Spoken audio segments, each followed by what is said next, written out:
បាទសរសេរបងនេះរបៀបនៃការបង្កើត account Xiaomi បងចឹងបងចុចចូលកន្លែង create account នេះមកនេះបើសិនជាលក្ខខណ្ឌអត់ទាន់មាន account បងចុច create account បើសិនជាបងមាន account បងវាយចូលលើកន្លែង Xiaomi account នេះនឹង password អាហ្នឹងបើលក្ខខណ្ឌដែលមាន account តែបើបងអត់មាន account ទេបងចុចចូល create account មកនៅពេលដែលចុចចូល create account វាឃើញជារូបផ្ទាំងបែបនេះអញ្ចឹងបងធីកកន្លែងនេះមួយនឹងធីកហើយបងកន្លែងនេះបងរើសយក Cambodia ក៏បានជា United States ក៏បានដែរតែហើយនេះ Cambodia ពេលហើយអញ្ចឹងបងវាយ Gmail ដែលអត់ទាន់បង្កើតបងវាយ Gmail បងមកឥឡូវខ្ញុំវាយ Gmail ខ្ញុំដែលអត់ទាន់បង្កើត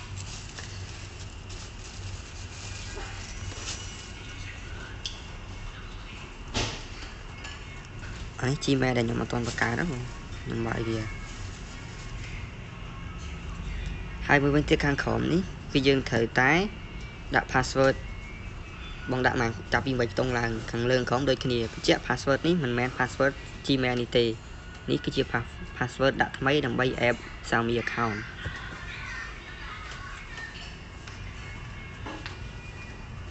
ហើយខ្ញុំវាយហើយ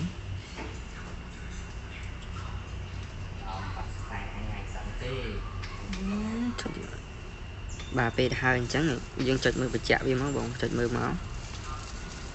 ពេលត្រូវដូចគ្នាបងចុច next អញ្ចឹងវាលោតមកអញ្ចឹងយើងចុច tick មួយ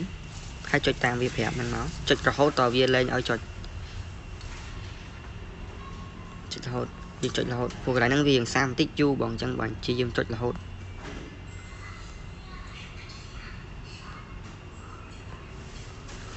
ចុច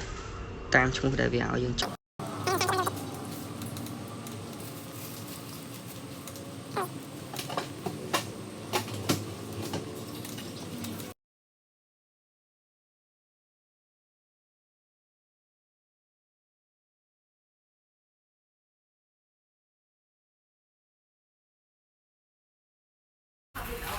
នេះបងពេ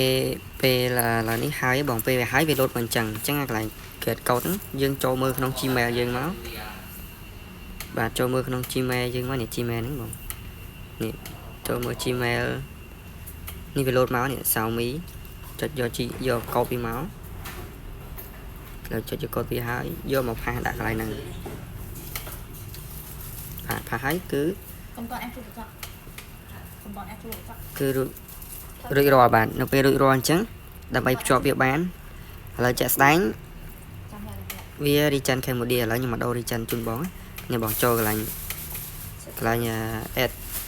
គេ additional setting ហ្នឹងបាយចុចចូលហ្នឹងមកហើយអូមកក្រោមវាពាក្យ region អញ្ចឹង region នេះបងរើសពាក្យថា China Midland ឬក៏ Cambodia អ្វីដែលបងត្រូវការចង់បានអញ្ចឹងឥឡូវខ្ញុំដាក់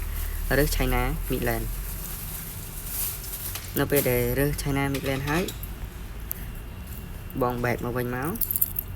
អានេះចំពោះdevice ដែលជាប្រភេទ China គឺវាមានទាំងអស់តែបើប្រភេទ global បងដាក់ Cambodia បាទនេះវារួចរាល់ហើយអញ្ចឹងការបង្កើត account រួចរាល់ហើយនឹងដូរ region គឺមានតែប៉ុណ្ណឹងបងហើយសញ្ញាបូកនេះសម្រាប់ add device សម្រាប់ដែលបងចង់ភ្ជាប់ជាមួយនឹង device អីបងចូលនឹងសញ្ញាបូកហ្នឹងមកលក្ខខណ្ឌមួយទៀតបើសិនជាវាអត់លោតមកលើកន្លែងនេះបងអាច search ឈ្មោះវាបានហ្នឹងហើយបងប៉ុណ្ណឹង